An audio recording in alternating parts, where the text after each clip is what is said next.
George and Slim are getting drinks at the bar. After the incident with Lenny, they are chatting, talking off about Lenny and their dream and what was to come.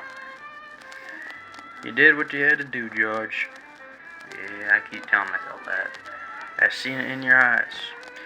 You didn't want to do it, but you did it, because no one else would have done it right. Not quick, not clean. You know nothing. Slim just wanted to pet soft things, talk about the ranch we never have. He was a good soul. Too soft for the world he was stuck in. I told him about the rabbits one last time. He died dreaming. That's something, right? That's more than most get. Feels like a dream died with him. I ain't got nothing now, just the road again. You got your conscience, George. That's something too, heavy as it is. Conscience doesn't keep you warm at night. Maybe not, but it keeps you human. They sit in silence for a moment. The sound of clinking glasses and murmurs fill the background. George raises his glass slowly to Lenny. To Lenny. They clink glasses.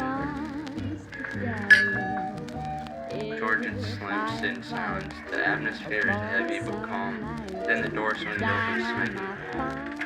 The angry man staggers in, already half drunk, scanning the room. His eyes land on George. You look like the kind of guy who don't fight back. Don't want no trouble. That's what I thought. You look weak. Bet you cry in your sleep. Easy now. It ain't the place. Mind your damn business, old man. He moves towards George. George doesn't react. Too numb, the man raises his fist. Say something, I'll knock your... Door slams open again. Curly steps in fast. He sees the raised fist. Oh, hey. Curly charges the angry man, swings, but Curly ducks, grabs him by the shirt, and drives a hard punch to his gut. The man doubles over. Curly punches him again, this time in the face, knocking him to the floor. Blood from the man's nose splatters on the floorboards. Yeah. Still got some fight in your that busted hand, huh? Curly flexes his bandaged hand, wincing but standing over the grown man. Guess it ain't the hand that matters, just the reason. Curly looks over at George. His expression softens just slightly. We've lost a part of both of us, George. George looks up surprised. Curly doesn't say more. He walks past the man on the floor and sits beside George at the bar. Whiskey 2 fingers. Slim silently nods. George watches Curly for a moment, then looks down. I don't think you'd understand. Yeah, I didn't, but hell, I know. Now I do.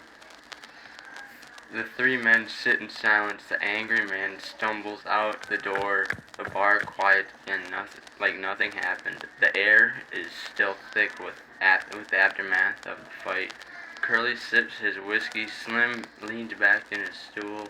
George stares into the glass. The door creaks open softly. This time Crooks stands in the doorway.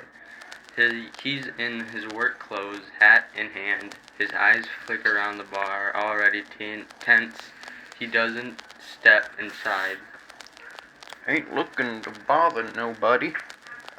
Just to be around folks for a bit. The room goes quiet again. A few men glance over, indifferent or dismissive. George sees him. Slim turns his head and gives a slight nod. Ain't no law saying you can't sit with us. Come on in. Yeah, Crooks, come on. You ain't gotta stand out in the cold. Crooks hesitates. He looks around again, unsure if it's a trick, then slowly walks inside, cautious like a man used. 2 doors closing in his face.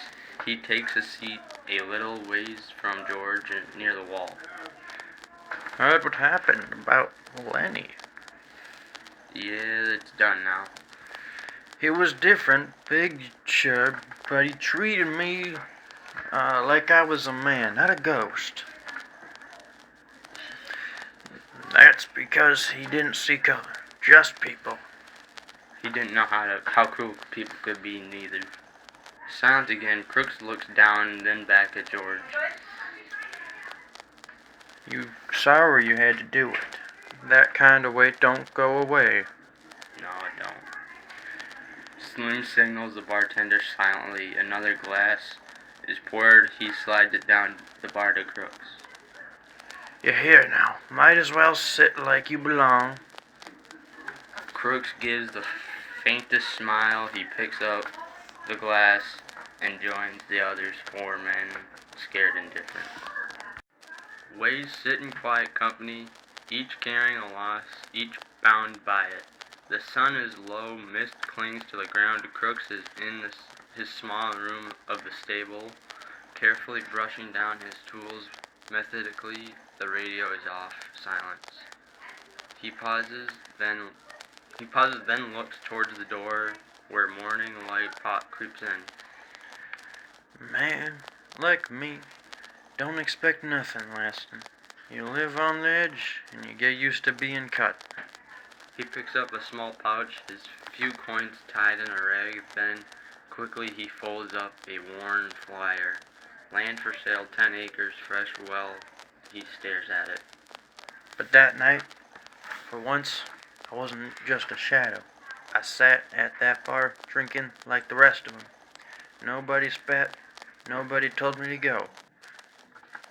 He walks outside. The range is starting to stir. Workers heading to the bunkhouse. Curly stands by a post talking to a new hand. Crooks avoids their eyes and walks towards the barn until he sees George leaning against the fence smoking. You thinking about taking off? Maybe. I thought I'd head south. See if any of those colored farming co-ops still got room. You serious about that land, that flyer you keep? Crooks is silent, then he nods once. Slim was talking, said maybe it's time we stopped dreaming. Said maybe it's time someone actually did something with the little they got. You offering me a steak?